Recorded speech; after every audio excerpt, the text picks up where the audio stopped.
नमस्कार, स्वागत है आपका। मैं आपके साथ स्तेश नैन मोर। आप देख रहे हैं स्तेश नैन अनफिल्टर्ड। और आज हमारे साथ इस पॉडकास्ट में हरियाणा की राजनीति के कद्दावर चेहरे शामिल हो रहे हैं, जिनके बिना प्रदेश की राजनीति अधूरी है। वो हैं 10 साल तक लगातार प्रदेश की कमान संभालने वाले पूर्व मुख्यमंत्री भूपेंद्र सिंह हुड्डा। बहुत बहुत स्वागत है सर आपका। Thank you. हरियाणा की जब राजनीति की हम चर्चा करते हैं, आपके बिना वो अधूरी है। घूम फिर कर बात आपके ऊपर आ जाती है। राजनीति पर मैं जाऊं, सबसे पहले बताइए कि 2024 के चुनाव के बाद फिलहाल निजी जिंदगी और सियासी जिंदगी कैसे चल रही है? मैं तो एक सियासी परिवार में पैदा हुआ हूँ। लोगों की सेवा करने के लिए बना रखा है। लोगों की सेवा करते हैं। जहाँ पे भी लोग बैठाएंगे, जब उन्होंने जिस भी स्थिति में भेजा है वही काम करेंगे, अपनी जिम्मेवारी निभाएंगे। बाकी प्राइवेट तो मेरी कोई वो है नहीं। टेनिस खेलता था, वो बंद कर दिया। अब सैर करता हूँ, सवेरे सैर करता हूँ, फिर लोगों से मिलते हैं, जो लोगों की सेवा उसके वो करते हैं। क्योंकि कल आपका जन्मदिन था। ये जन्मदिन के मौके पे नहीं, वैसे ही बड़ा जमघट रहता आपके पास। आप विपक्ष में रहे, सत्ता में रहे, वो लोगों का प्यार कम नहीं हुआ? लोगों से जुड़े हुए लोग हमारे साथ जुड़े हुए हैं। लोगों की राजनीति करते हैं लोगों के लिए। 2024 का जो चुनाव परिणाम था वो अपेक्षित नहीं था आपको, जनता को भी। क्या सबसे बड़ा कारण आपको लगता है? जब आप बैठे भी होंगे, अब तो काफी अरसा निकल गया उस बात को, तो आत्ममंथन तो करते हैं हम लोग, तो क्या कारण लगा आपको? देखिए, जहाँ तक लोगों का सवाल है, वोट तकरीबन बराबर है। 0.5% का फर्क है। 10,000 वोट इधर से उधर हो जाती, उसमें ही का बदल जाती। पिछली बार के मुकाबले में हमारी वोट परसेंटेज बढ़ी है। 12% फालतू हैं। लेकिन पिछले 5 रिजल्ट आप देखो हरियाणा में उसी की सरकार बनी है जो पोस्टल बैलेट पेपर में जीते हैं, और उसमें हम 90 में से 76 में जीते हैं। इसी वास्ते मेरी शुरू से डिमांड रही है कि चुनाव पोस्टल बैलेट पे होना चाहिए, क्योंकि शक के दायरे में है। अब आपने देखा, राहुल गांधी जी ने कर्नाटक में गया, वो मुद्दा उठाया नहीं, उन्होंने कर्नाटक एक हल्के का सहारा दिखाया, इतनी जोर शोर से दिखाया।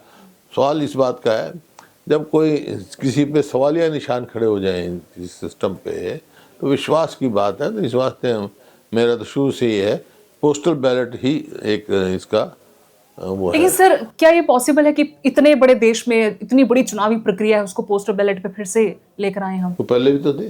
फिर से, तभी मैंने कहा फिर से लेकर आए। पहले तो थे। अब बड़े बड़े देश जितने भी हैं, अमेरिका लगाओ या जर्मनी लगाओ, जो कि इस सिस्टम पे थे, ईवीएम पे थे, वो बैलेट पे टर्न कर गए, क्योंकि उनके कोर्ट ने ये फैसला किया कि भाई जो है ईवीएम जो इलेक्ट्रॉनिक वो है वो परफेक्ट नहीं है।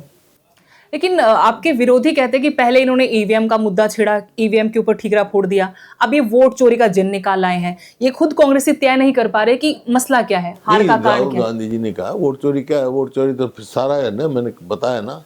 ईवीएम का तो एक शक के दायरे में है, और वोट का तो है। मैं जब ये हरियाणा के इलेक्शन कमिश्नर ने कहा कि राहुल गांधी एफिडेविट दें, जब उन्होंने कहा कि हरियाणा में, तो मैंने कहा था भी वो एफिडेविट क्यों दे, आप एफिडेविट दो और मैं फिर जवाब देता हूँ।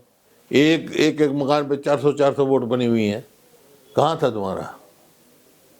फिर मैं जवाब दूंगा, एफिडेविट दें वो कि हमारे कोई तो डुप्लीकेट वोट नहीं बनी हुई है कहीं, मतलब वोट लिस्टिंग में वो नहीं है, तो गड़बड़ी है, वो निकालेंगे। तो ये, लेकिन जैसे भी मैंने कहा कि बैलेट का जो है मैं बेहतर समझता हूँ सिस्टम। विश्वसनीय है बैलेट पेपर से। जिस दिन चुनाव परिणाम आ रहे थे, उस दिन हम देख रहे थे, एक तरफ हमारे साथ, मेरे साथ मुख्यमंत्री स्टूडियो जुड़े हुए थे, तब किस चैनल के साथ मैं थी, चेहरा उनका उतरा हुआ था। एक तरफ आप हमें नजर आ रहे थे जहां चेहरा खिला हुआ था, दूसरी थोड़ी देर बाद ही वो तस्वीर बदल गई थी। उस वक्त क्या जहन में चल रहा था? क्योंकि लोग भी आहत थे। आप तो चुनाव में थे, लोग क्योंकि आपके साथ थे। मैं बताया डिटेल बातें, तो समय बताएगा कि क्योंकि पिछले 5 रिजल्ट आप निकाल के देखो, जो पोस्टल बैलेट में जीते उसी की सरकार बनी है। हम 90 में से 76 में जीते हैं, तो लोगों का तो आ गया। अब कहाँ क्या है वो तो कई कारण हो जाते हैं। नेता प्रतिपक्ष का चुनाव नहीं हुआ अभी तक, फैसला नहीं हो पाया। कांग्रेस में 37 विधायक चुनकर आ रहे हैं, इसको विरोधी भुनाते हैं, बार बार उठाते हैं, और आपकी पार्टी से भी अब विधायक बोलने लगे हैं कि इस पर फैसला होना चाहिए, इतनी देरी नहीं करनी चाहिए। नहीं, वो तो उस दिन जब हुए विधायक चुन के आए, प्रस्ताव पास कर दिया गया था और हाईकमांड पर छोड़ा था, क्योंकि पिछले 11 साल से हमारा संगठन नहीं था। तो राहुल जी चाहते थे पहले संगठन बनाए, जिले के अध्यक्ष बना दिए, अब पीसीसी करेंगे तो सब इकट्ठा ही करेंगे। क्या पार्टी प्रदेश अध्यक्ष बदलने को लेकर भी कुछ अटकलें हैं, क्योंकि चौधरी वीरेंद्र सिंह की तरफ से बयान आया? देखो, मैं संगठन के बारे में कुछ आप कहूँगा नहीं, क्योंकि जब ये तो पार्टी का काम है। लेकिन आपके जो कभी बहुत करीबी लोग थे, जो अब विरोधी हो गए हैं, वो कहते हैं कि चुनाव को लेकर आपने भी टिप्पणियां रोज सुनी होंगी, बयानबाजी हो रही है, हालांकि बहुत रिपीटेशन में सवाल पूछा जाता है कि बाबू बेटे की वजह से कांग्रेस हार गई। कौन है कांग्रेस का? किसने कहा? अब तो बीजेपी में है, किरण चौधरी कहती हैं, बाकी इनेलो के नेता जेजेपी के। वो तो मेरा वो नहीं है, मेरी तरफ से तो क्यों बीजेपी से मिले हुए थे भैया?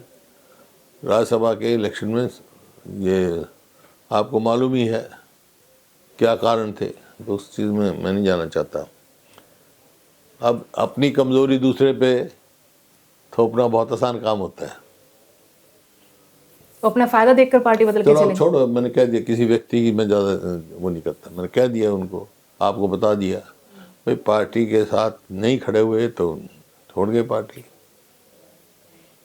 स्वार्थ में ही छोड़ी जाती है पार्टी, तो स्वार्थ में, अपने स्वार्थ में छोड़ गए पार्टी। लेकिन कुछ लोग आए भी सही, हवा देखकर, हवा का रुख भांग कर आए हुए हैं, अब भी हैं। 95 की बाढ़ के बाद अभी आधे से ज्यादा हरियाणा डूब गया था। देखिए, फ्लड ने अब के बड़े भारी नुकसान किया है, और पंजाब में तो बहुत ही ज़्यादा नुकसान हुआ है, हरियाणा में बहुत नुकसान है। मैं गया हूँ कई जगह, काफ़ी जगह हरियाणा में, यमुनानगर में गया था। जैसे अलग अलग कारण हैं फ्लड से जो नुकसान हुआ। कहीं तो ये कारण है कि ड्रेन साफ नहीं हुई, शहरों में सीवरेज साफ नहीं हुई, 5000 गांव में पानी आया हुआ है, लाखों एकड़ फसल बर्बाद हो गई, 11 शहरों में आया हुआ है, 72 कस्बों में आया हुआ है पानी, पूरे हरियाणा जो है। क्यों? कहीं तो ड्रेन साफ नहीं हुई, कहीं जैसे यमुनानगर में गया था, इलीगल माइनिंग की वजह से यमुना का रास्ता ही बदल गया। और ये मैं नहीं कह रहा, ये तो हाई कोर्ट भी कहता है, ग्रीन बेंच भी कहता है। तो और ये पहली दफ़ा है कि आमतौर पे जब बारिश का सीज़न शुरू होता है, फ्लड कंट्रोल बोर्ड की मीटिंग की जाती है। आपको फ्लड कंट्रोल बोर्ड की मीटिंग ही नहीं हुई, जो ये रिपोर्ट ले भाई सारी ड्रेन साफ हो गई, नहीं हो गई, क्या तो कोई नई ड्रेन भी नहीं बनी आप कांग्रेस की सरकार के बाद? कोई नई ड्रेन भी नहीं बनाई गई? नहीं, नई ड्रेन तो अलग छोड़ो, जो इतनी ड्रेन बनी वो सफाई नहीं की। मैंने स्वयं देखा है कि मैं हल्के के गांव में गया था, ड्रेन में कीकर जामी हुई है। जहाँ कीकर पैदा होगी तो इसका मतलब सफाई नहीं हुई, वहाँ पानी कैसे निकासी होगी? और जो मुआवजे के लिए एक उन्होंने नियम निर्धारित किए हैं, उस पर आप क्या कहेंगे? देखिए, फसल का मुआवजा जो खराब हुई ये है। तो किसान के साथ जो है ना, एक किस्म से मजाक किया गया है किसान के साथ। 7,000 से लेके 15,000 तक नुकसान असेस करो भाई। पहले भी 95 में भी फ्लड आया था हरियाणा में, मैं पार्लियामेंट में था उस टाइम। नरसिम्हा राव जी से कह के, प्रधानमंत्री से कह के, कांग्रेस की सरकार थी, कृषि मंत्री आए थे, और सबका मुआवजा दिया गया था, फसल का भी दिया गया था, दुकानदार का नुकसान है वो भी दिया गया था, हर उसका मुआवजा दिया गया था, हर नुकसान का। जो मकान गिरे हुए थे उनका भी नुकसान पूरा दिया गया था। तो 7,000 से 15,000 देना कोई मायने नहीं, जबकि आज के दिन 60 से लेकर 70,000 रुपये तो ठेका है ज़मीन का। और ये मतलब प्रधानमंत्री बीमा योजना वो विफल है। विफल का इन द सेंस वो सिर्फ प्रीमियम इकट्ठा करते हैं, सिर्फ प्राइवेट जो कंपनी है बीमा कंपनी वो मुनाफा कमाती है, प्रीमियम से भी कम जो है। क्या इस पर श्वेत पत्र नहीं आना चाहिए कि इतनी बड़ी पॉलिसी आप लेकर आए, इसके तहत कितने किसानों को फायदा मिला?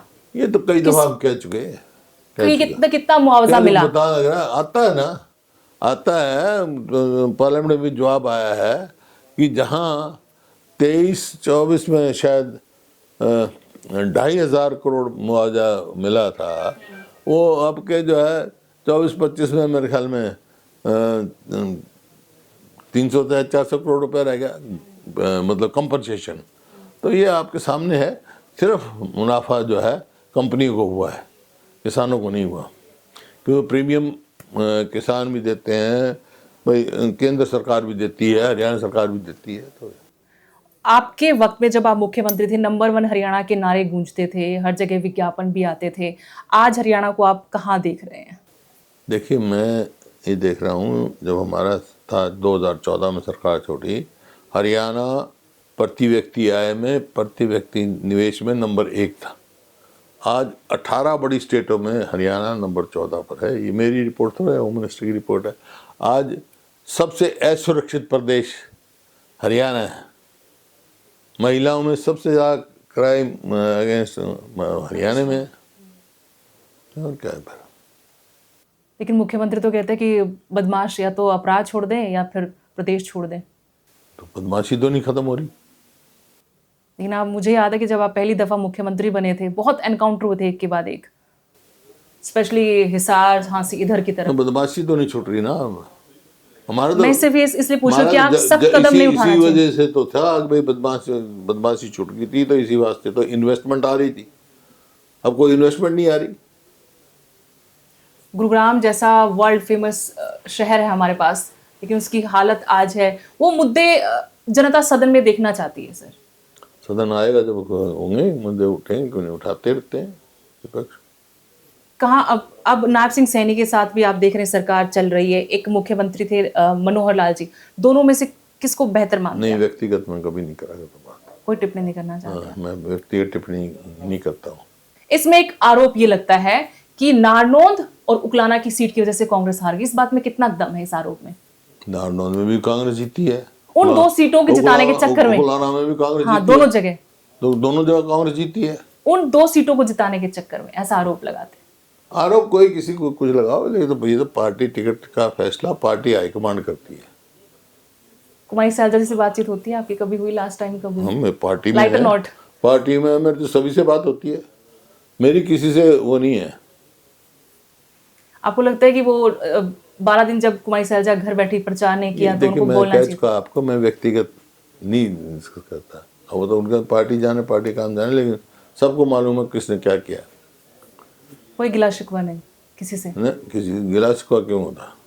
अब क्या रोड मैप है राजनीति का? कांग्रेस की राजनीति का क्या कांग्रेस रोड मजबूत मैप? है, हरियाणा में बराबर की वोट आई है, 12% वोट बढ़ी है, जहाँ जाते पूरा रिस्पॉन्स मिलता है, मजबूत है।